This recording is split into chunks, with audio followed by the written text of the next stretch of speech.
Assalamualaikum warahmatullahi wabarakatuh. Saya Nurul Aziza, semester 5 dari Prodi Pendidikan Agama Islam, akan mempresentasikan sebuah hadis, yaitu hadis tentang pertolongan dan perlindungan Allah. Tugas ini saya ajukan sebagai tugas terakhir di mata kuliah hadis.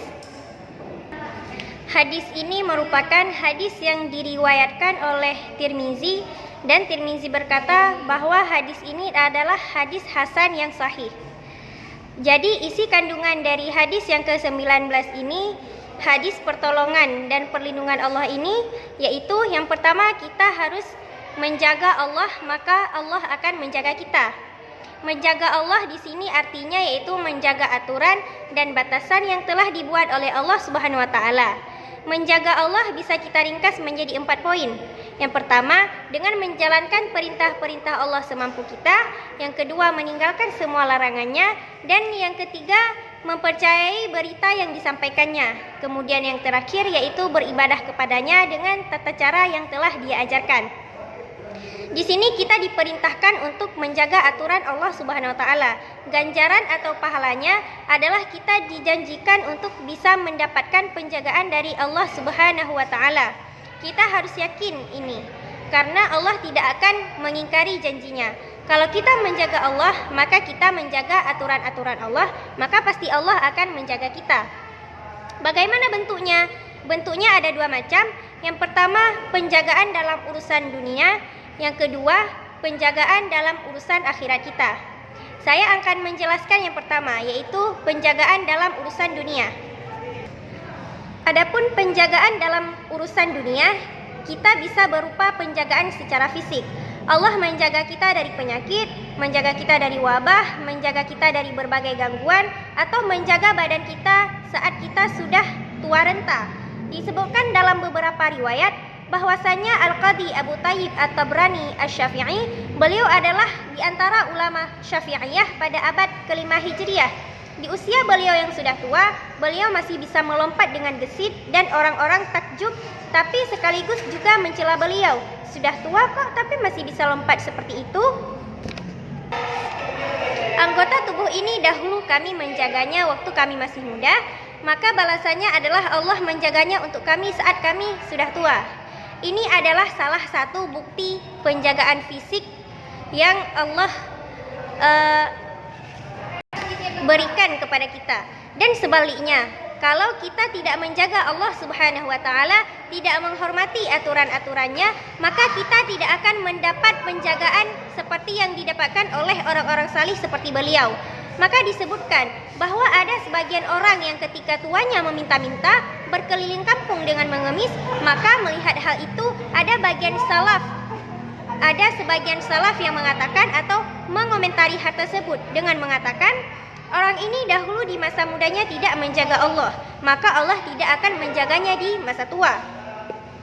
Jadi, ketika orang tuanya salih, maka Allah akan menjaga keturunan kita. Dan ini berlaku untuk semuanya, tidak hanya untuk orang yang diceritakan di ayat-ayat atau dalam hadis. Ini berlaku untuk agama kita juga, yaitu agama Islam. Maka warisan terbaik yang diterapkan atau ditinggalkan oleh orang tua kita kepada anaknya bukanlah rumah yang megah, kendaraan yang mewah, ataupun harta yang berlimpah, tetapi kesalihan yang ditinggalkan untuk anak-anaknya. Dan dengan sebab itu insya Allah akan menjaga mereka.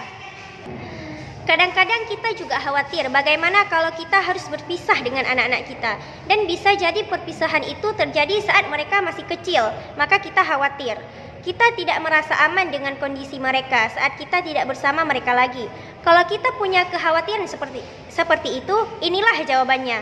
Jadilah Anda bapak yang salih dan ibu yang salihah.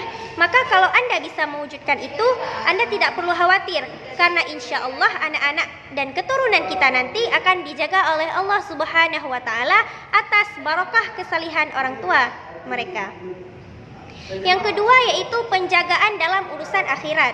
Ini adalah penjagaan yang lebih penting.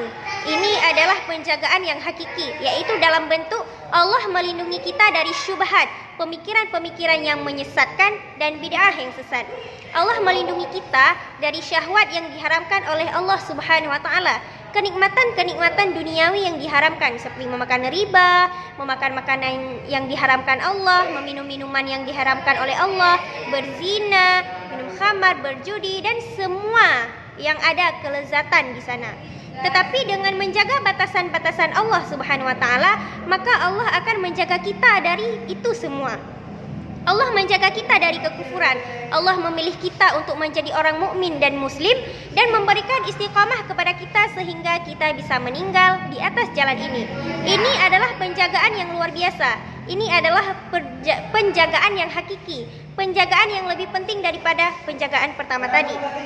Maka kalau kita melihat ada orang yang Masya Allah terjaga dari syubhat, begitu jauh dari syahwat, bisa menundukkan pandangannya, tidak menyukai tontonan-tontonan yang diharamkan,